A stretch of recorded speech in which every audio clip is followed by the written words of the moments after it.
dalawang bansa. BBM! BBM! BBM!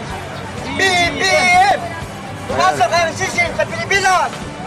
Palitan si Inday Sara sa Defense Secretary para magkaroon ng dekalidad ng edukasyon ang mga batang Pilipino. Walang bagong Pilipinas. Kung walang bagong Pilipino, BBM! BBM! So once again, maraming salamat. Sir, isang bagsak pa sir, yung gano'n mo. Kahit dalawang bansa, BBM! BBM! BBM! BBM! Pumasok ang sisil sa Pilipinas. Palitan si Inday Sara sa Defense Secretary para magkaroon ng dekalidad ng edukasyon ang mga batang Pilipino. Walang bagong Pilipinas. Kung walang bagong Pilipino, BBM! BBM! Ayan, so isa po ito sa mga BBM Marcos loyalist. Galing Cagayan. Galing Cagayan, sir. Sir, ano pong inaasahan natin ngayong araw nito? Magkaroon tayo ng magandang panawagan sa ating mahal na Pangulo na palitan na si Inday Sara Duterte sa Defense Secretary para magkaroon ng magandang edukasyon ang Pilipinas. Hindi yung edukasyon ng China ang gusto niyang ipasok sa mga kabataan. Ay, hindi tama yun. Hindi tama. Kailangan bumabasok sa pwesto. Sayat sa gusto na.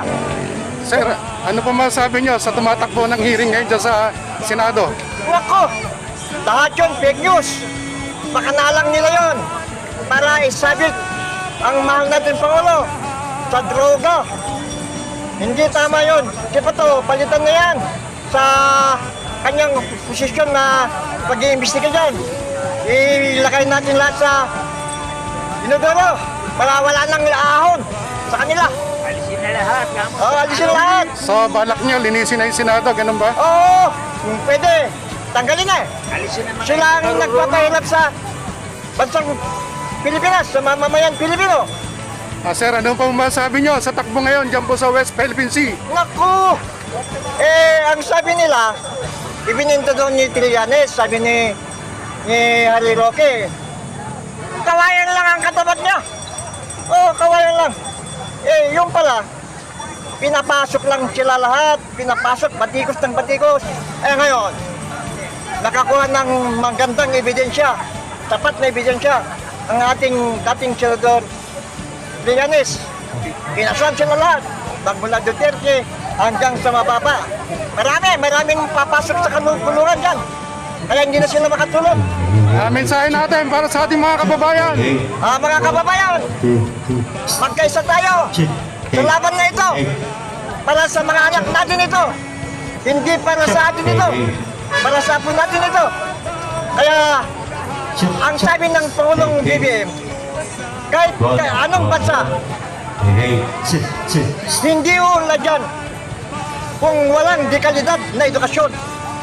Kailangan natin ang kalidad na edukasyon. Yun ang kailangan ng mga anak natin, mga apo natin, at mga susunod na henerasyon. Palitan si Inday Sara sa kanyang pwesto sa Defense Secretary para gumanda ang edukasyon. Baksak, ang daming kaso. Sir, ano po masasabi nyo sa mga scholar ng ating mga gobyerno pero kinakalaban po ang ating gobyerno?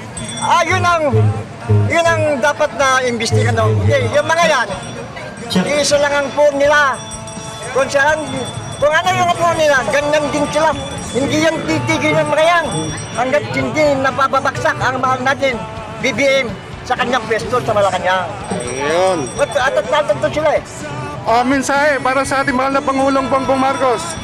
Mahal naming Pangulong BBM, kami ay nananawagan, hindi lang ako, mga supporters mo, magmula noon hanggang ngayon, na tanggalin mo na si Ma'am Inday Sara sa kanyang pwesto sa DepEd bilang Secretary of DepEd. Ayan, mensahe para sa ating mga Marcos loyalists. Ayan! Yan ang magandang tanong. Mga pinamahal kong kayo lista. At ano ba man kayo? Maka BBM kayo, maka KBL kayo, maka Dilawan kayo, Pink Lawan at iba pa. Magsama-sama tayo sa laban na ito. Para sa anak natin ito, para sa apo natin ito, sa mga susunod na henerasyon. Magsama, hindi tayo titigil hanggat hindi naalis si Ma'am Inday Sara sa kanyang posisyon as Defense Secretary. Ayan, anong samahan niyo, sir? Ha? Anong organization niyo, sir? Wala. Galing lang ako sa Cagayan, Region 2. Ayan, oh, kita niyo, no? Nag-isa ako. Dalawa kami ng brother ko. Ayun. Ayan. Para sumubot sa laban na ito. Laban ng mga Pilipino ito. Hindi laban ng isang tao. Hindi laban ng kaninuan dyan. Para sa atin ito. Sa kinabukasan ng anak natin ito. BBM! Mabuhay ka! Yes, maraming salamat, sir.